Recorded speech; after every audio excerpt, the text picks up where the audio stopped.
En el vídeo anterior mostré las bondades de este superelevador o convertidor boost, cuyo diseño mandé a la empresa AllPCB, líder en fabricación de placas PCB. En este vídeo voy a explicar su funcionamiento, pero antes de empezar me gustaría mandar un efusivo saludo a Francisco Pocaterra, a Víctor Hugo y a David Ballesteros. Muchas gracias de corazón por vuestro apoyo. Bueno, aquí tenemos las placas PCB cuyo diseño os dejo en la descripción con todos los archivos por si queréis realizar el proyecto o mandarlo a hacer a AllPCB. Ya sabéis, trabajo impecable y entrega rápida. Por cierto que sacaré en cuanto pueda un vídeo de cómo usar correctamente este dispositivo para que os dure y no se os estropee. En esta placa podéis ver la inductancia de tipo montaje superficial, mientras que en esta otra versión ya acabada, que es la que utilicé en el otro vídeo, es de tipo toroidal. La inductancia es el alma del elevador de voltaje y vamos a ver por qué.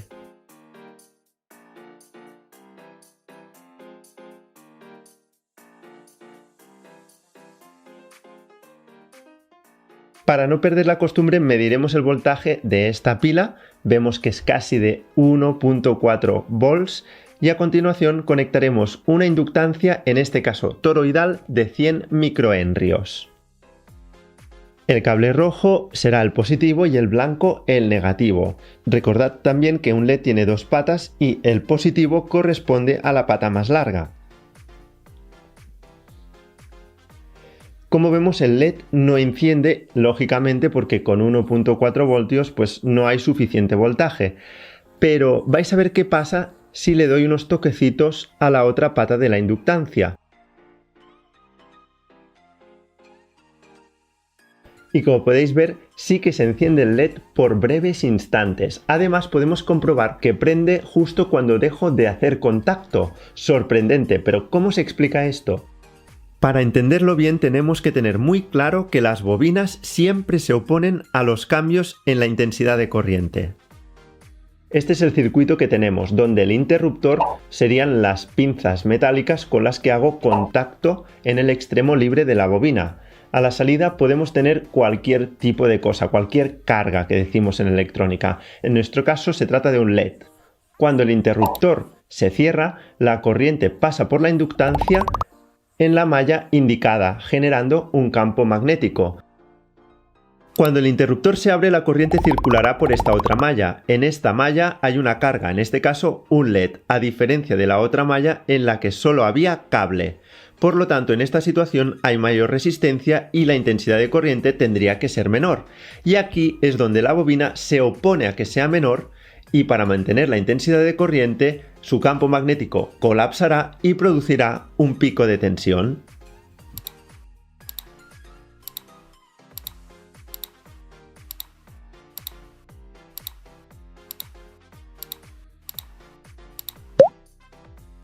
Aquí hemos mejorado el circuito poniendo efectivamente un interruptor, un pulsador, y en este caso la inductancia es de choque en vez de toroidal. Estas bobinas son mucho más pequeñas, pero no soportan mucho más de 300 miliamperios. Sin embargo, para las demostraciones nos va a servir muy bien. Como podéis ver, también he puesto un diodo que sirve para evitar que cuando baje el pico de tensión de la bobina, la corriente vaya en sentido opuesto. En este caso he utilizado un diodo UN4007. Vamos a añadir a la salida un condensador de 1000 microfaradios a 63 voltios para almacenar la energía de los picos de tensión generados por la bobina y así poder suministrar a la salida un voltaje más estable.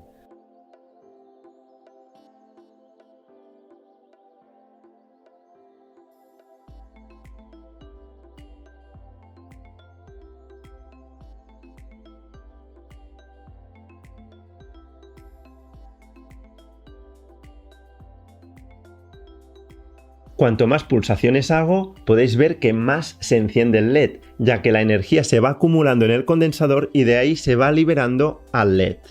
Os recuerdo que los picos de tensión no se generan cada vez que pulso, sino al contrario, es cada vez que dejo de pulsar el interruptor.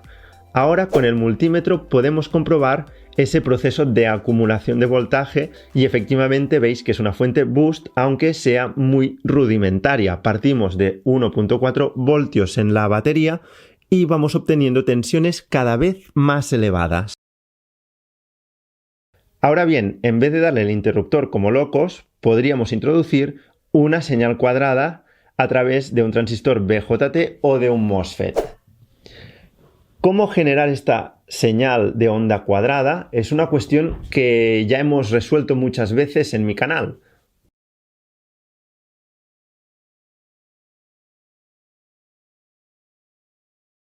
Pero para hacerlo un poco distinto, esta vez voy a generar la señal de onda cuadrada por medio del Arduino. Y así lo voy desempolvando, que ya hace un tiempo que no sale Arduino en mi canal. En fin, las conexiones son como las que os muestro en este diagrama. Mucha atención porque también va allí arriba un potenciómetro y este potenciómetro nos permitirá controlar el ciclo de trabajo de la señal cuadrada.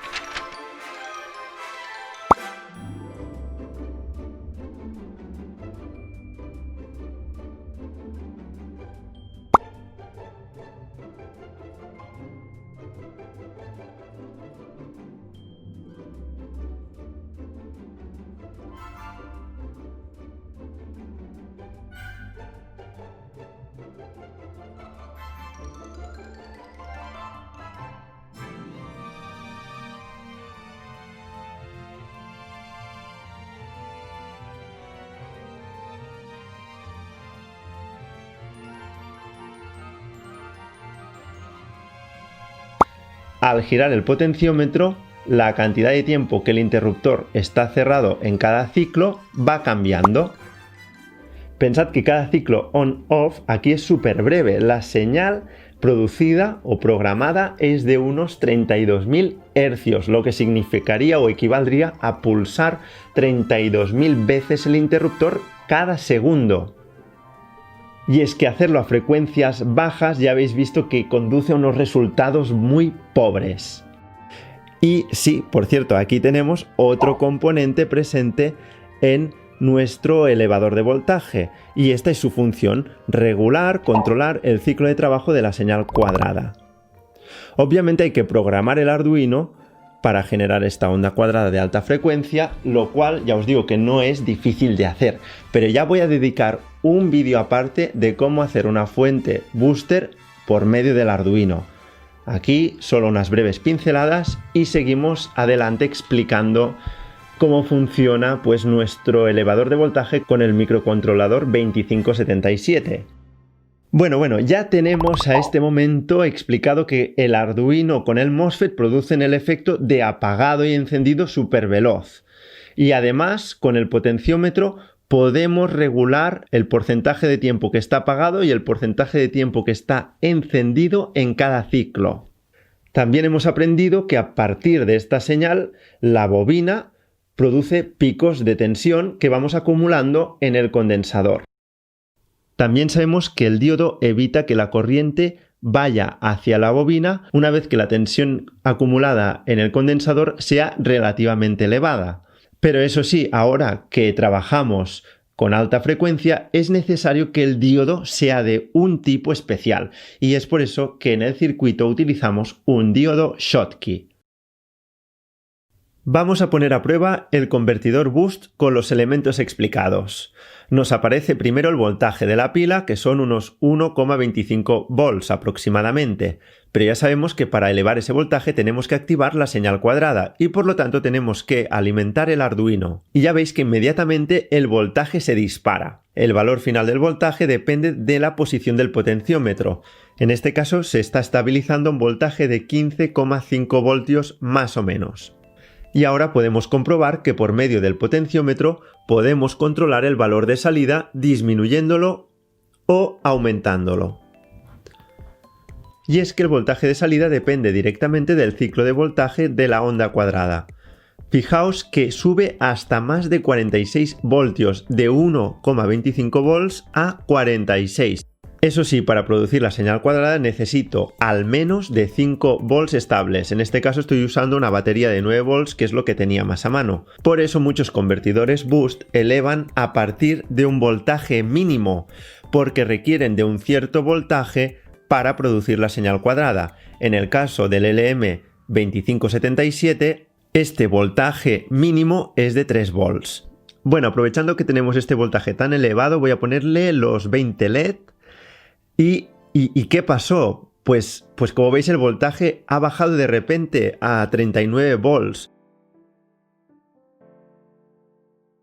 Ahora está a 39 volts y con el potenciómetro pues ahora puedo volverlo a subir y lo subo hasta más de 40 volts y los LED pues brillan bastante bien. Pero aquí ha sucedido algo que no me ha gustado. Es decir, el voltaje final tal y como tenemos ahora mismo el convertidor boost depende de la carga que hayas conectado. No es estable.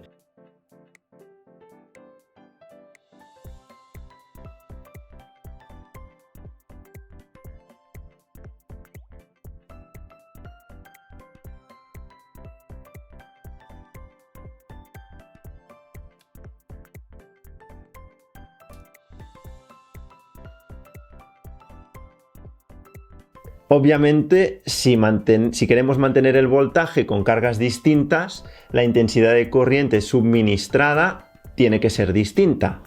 Entonces deberíamos informar al controlador, sea el Arduino o bien el microcontrolador 2577, de que la carga ha cambiado, para que éste modifique el ciclo de trabajo de la señal cuadrada de modo que se mantenga el mismo voltaje de salida. Este proceso recibe el nombre de retroalimentación o feedback. Para ver cómo funciona el conjunto, incluido esta retroalimentación, me voy a ir a la hoja de datos del LM2577. Bien, vemos que se genera una señal cuadrada de 52 kHz dentro del microcontrolador. Y esta señal cuadrada abre y cierra el transistor NPN incluido también en el microcontrolador. Cuando el transistor NPN se cierra, el inductor o bobina crea un campo magnético que almacena energía. Cuando se abre, el inductor libera esa energía a través del diodo y se almacena en el condensador. Todo esto ya lo habíamos estado explicando. El voltaje de salida se controla modulando el ciclo de trabajo de la señal que recibe la bobina, lo cual se consigue no solo a través del potenciómetro, sino también mediante el feedback o retroalimentación, que es lo que permite que el voltaje de salida se mantenga estable aunque cambiemos la carga. El feedback funciona del siguiente modo. Hay un divisor de tensión que se logra mediante el potenciómetro y la resistencia de 220 ohm. En esta disposición, el potenciómetro regulará directamente el voltaje de salida y el voltaje de la resistencia de 220 ohm en todo momento quedará fijada en torno a los 1,23 volts. De ahí que para el diseño del circuito se utilice esta fórmula que vemos aquí. Esta fórmula fija, asegura que sea cual sea la elección de R1 y R2, en R2 siempre tengas una caída de tensión de 1,23 voltios o más o menos parecida. En fin, para ver cómo funciona el feedback, supongamos que como he hecho antes fijo el voltaje de salida en 46 volts sin tener ninguna carga. A continuación le añado los LED y en un primer instante pues lo que va a suceder va a ser lo que ha sucedido antes, que va a caer el potencial. Pero al caer el voltaje también va a caer el voltaje en la resistencia de 220 ohm. Por lo tanto ya no tendremos 1,23 volts sino que tendremos algo menos. Este voltaje en todo momento se está restando a un voltaje de referencia que sí que está a 1,23 volts. Por lo tanto, en este momento, esta resta no va a dar 0, va a dar un cierto valor que es conocido como voltaje de error. Este voltaje de error, por medio de un comparador, se compara con un voltaje proporcional a la señal de la intensidad de corriente de la bobina. Esta señal es una señal en sierra. Los puntos de corte que establece esta comparación van a modificar la señal cuadrada de entrada.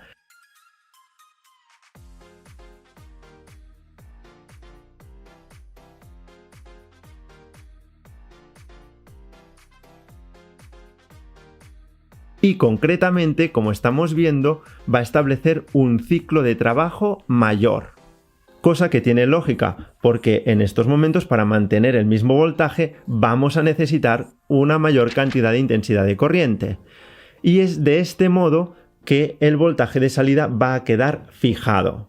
Y es por esta razón que con la fuente elevadora con feedback, la que hice con el LM2577, no teníamos el problema que he tenido con la fuente hecha con el Arduino, que obviamente a esa fuente se le puede añadir un feedback, y si lo logro voy a sacar un vídeo al respecto. Y bueno, llegados a este punto ya he explicado el funcionamiento de la fuente elevadora con el LM2577.